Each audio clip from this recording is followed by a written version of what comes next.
hope is that we all get it. Don't give in to the pain, just keep living, cause got dreams I'm striving for. So I'm gonna live higher. I'm gonna live higher. I got dreams I'm striving. What's going on, guys? It's Toby Rosario. Welcome to my channel. If this is your first time here, let me know in the comments.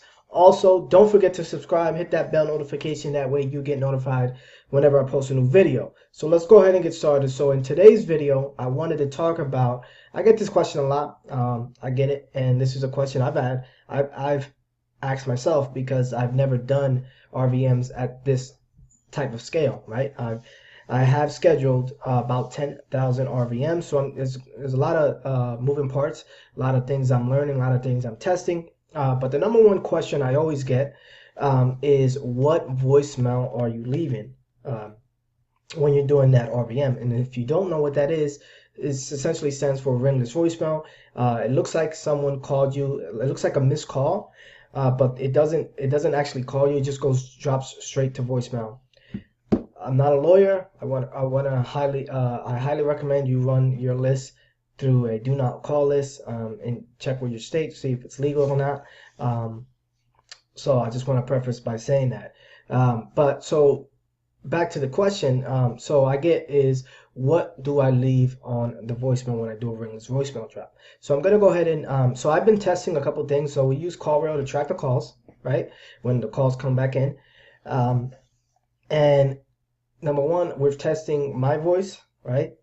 We're testing girl's voice, and then we're also testing IVR, and we're also going to test live calls. Okay, so I do have a campaign actually going out today, but let me go ahead and let you guys hear what we use or what we leave as a ringless voicemail. Sometimes you just got to keep it simple. We're gonna test. We're gonna see which one gets a better response. I would assume women get more responses, and from the people I've talked to who do a lot of ringless voicemail, women voices tend to get better responses.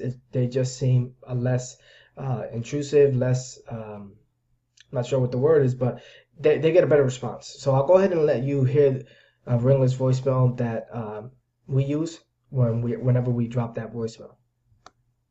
Hi, this is Melissa. You might have missed my call. I know this is a bit random, but I was just calling in regards to your property to see if you have an interest in a cash offer.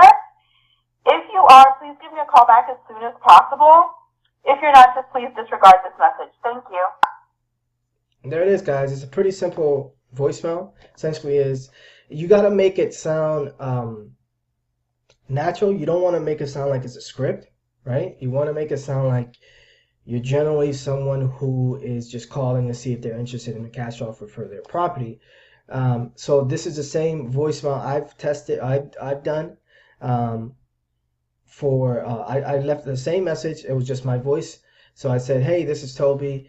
You might have missed my," and those are intentional, right? Those are there on purpose to make it seem more natural, to make it seem more like we're not reading directly from a script. Does that make sense?